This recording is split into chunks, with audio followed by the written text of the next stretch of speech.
Buenas tardes, nosotras somos el grupo 9 y el día de hoy les venimos a exponer un fragmento del libro El concepto de lo mental del capítulo 8, que se llama Fingir e Imaginar. Las integrantes del grupo son Valeria Ospina, Daniela Betancourt y quien les habla, Alexandra Chavarro. El contenido de la presentación es el siguiente: biografía del autor, tesis e intención del autor, conceptos clave, desarrollo de ideas principales, conclusiones, perspectiva crítica y por último, una pregunta al auditorio.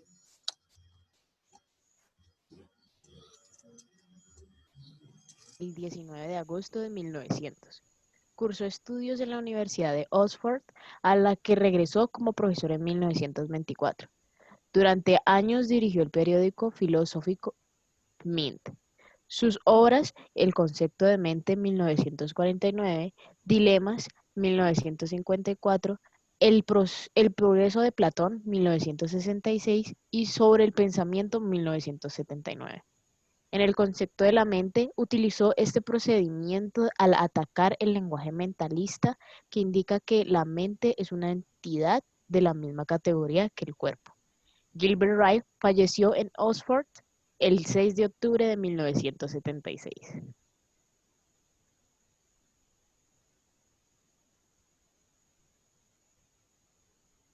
La tesis del autor es: cuando veo, oigo o huelo corresponde al elemento que constituye el reconocimiento y no al elemento puramente sensible de la percepción. Con esto se refiere a que las representaciones que hacemos de las cosas que imaginamos o recordamos se deben al conocimiento previo que tenemos y no al elemento de la percepción.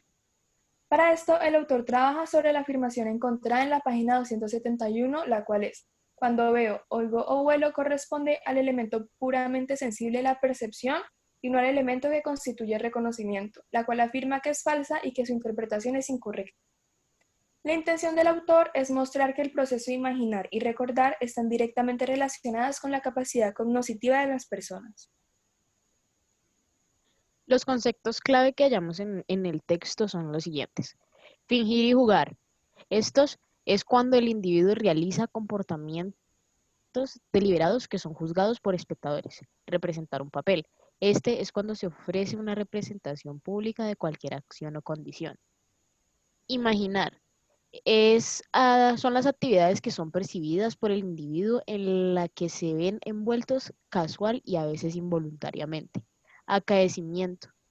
Son sucesos o eventos que a una persona recuerda y trata de hacer algo al respecto.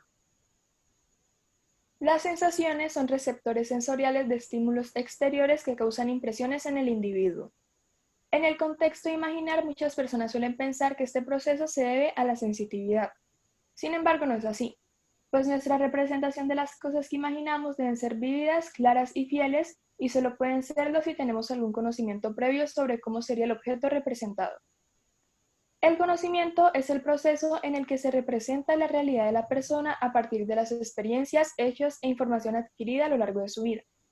Son estas capacidades cognitivas las que activan el proceso de la imaginación, pues para imaginar se necesita una imagen sobre la cual partir y de ahí poder crear o contar algo. Y recordar es un acto cognitivo que requiere haber aprendido algo y no haberlo olvidado. En este contexto, imaginar, recordar es una facultad cognitiva. Recuerdo únicamente lo que yo mismo he visto, oído, hecho y sentido, de la misma manera que me imagino viendo, oyendo, haciendo y dándome cuenta de las cosas.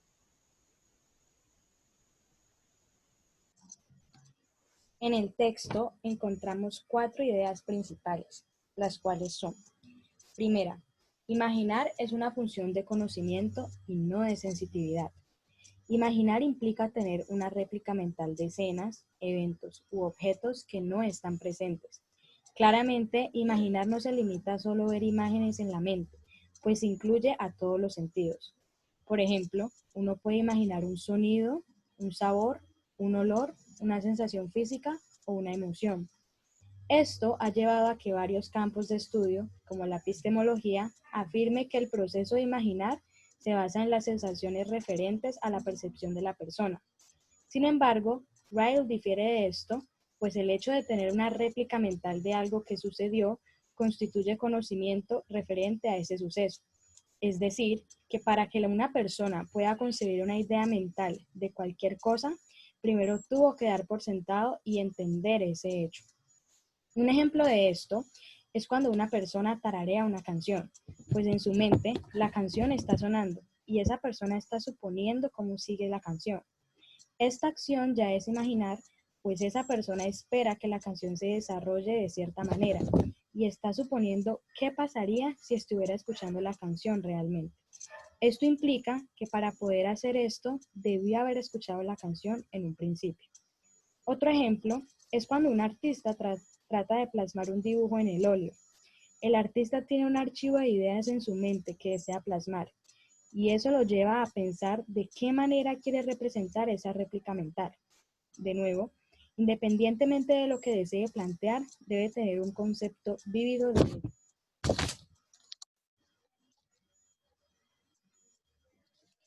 La segunda idea es, cuando recordamos, hacemos una representación de lo que imaginamos apoyada de las imágenes vívidas que tenemos. Para poder recordar algo, se debe haber experimentado aquello en un momento dado, es decir, tener conocimiento referente a ello. Al recordar, se tiene una retrospectiva de algo que se vivió, y en ese proceso surgen en la mente visualizaciones, escenas o sensaciones que se han experimentado alguna vez, y esto se representa hacia uno mismo o a otras personas. Un ejemplo de esto es el error de un violinista. Una persona que toca el violín atiende un concierto de instrumentos de cuerda y al seguir las notas del violinista se da cuenta que éste comete un error. Esta persona se dirige a su casa y trata de recordar las notas y en el momento en el que el violinista se equivocó, precisamente para tratar de tocar la nota correctamente. Esto implica que tuvo que vivir la experiencia de ver el concierto y que al momento de recordar hizo una réplica de escenas mentales de lo que vio y trató de representarlo en la realidad. Otro ejemplo es cuando alguien va a ver una película, la entiende y la interioriza y posteriormente se la va a contar a su grupo de amigos. Para hacer esto, tiene que recordar primero lo que vio y representarlo según las imágenes y sonidos que evidenció. La tercera idea es, toda acción falsa presupone acciones auténticas en el sentido de que llevar a cabo las primeras incluye pensar en las segundas. Cuando fingimos hacer algo, estamos entregando una representación pública de cualquier acción y para eso debemos haber concebido una idea de cómo lo queríamos hacer, remontándonos entonces a acciones que realizamos de verdad. Por ejemplo, en un recorrido por un lago, un grupo de personas es acompañado de un marinero que les está mostrando la zona.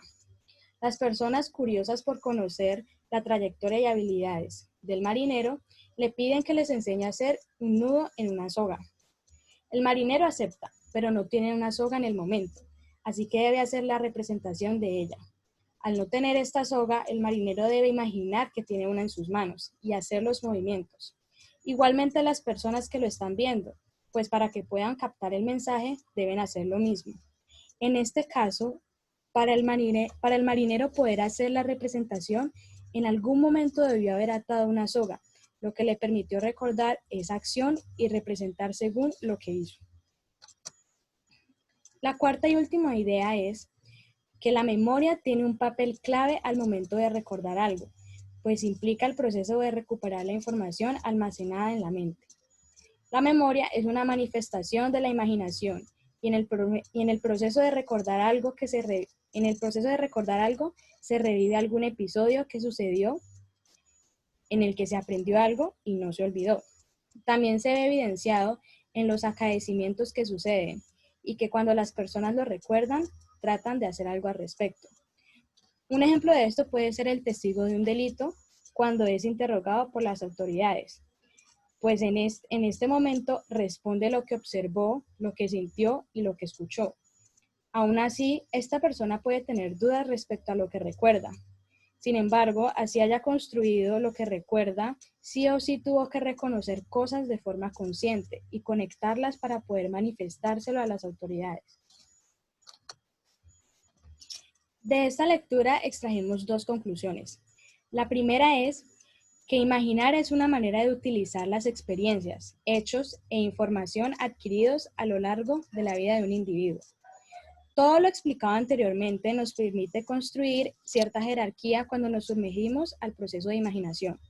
En el primer nivel, debemos conocer algo para poder llegar a imaginar sobre eso.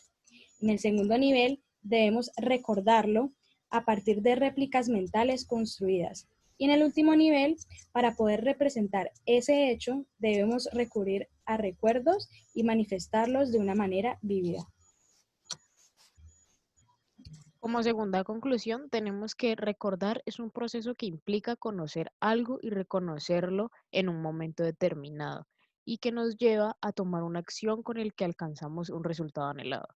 Con esto, quiere decir que el tener una buena retentiva o una buena memoria no te hace el mejor o incluso el más inteligente.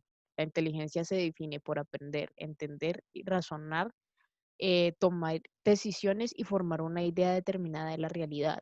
Y no solo el recordar es importante. Perspectiva crítica.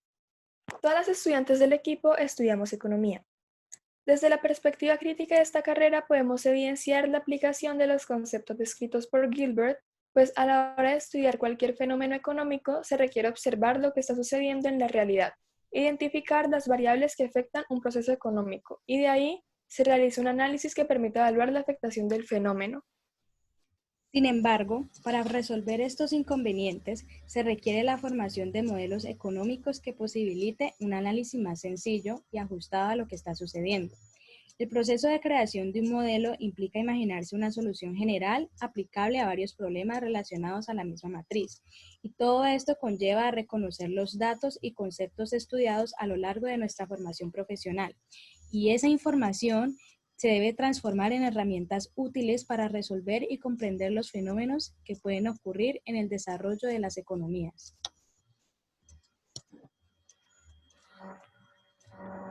La pregunta al auditorio. Con el actual auge de las tecnologías digitales y el consumo masivo de los sitios web, ¿cree usted que las pruebas en línea permiten medir la imaginación de una persona a partir de nociones y preguntas específicas? ¿Por qué?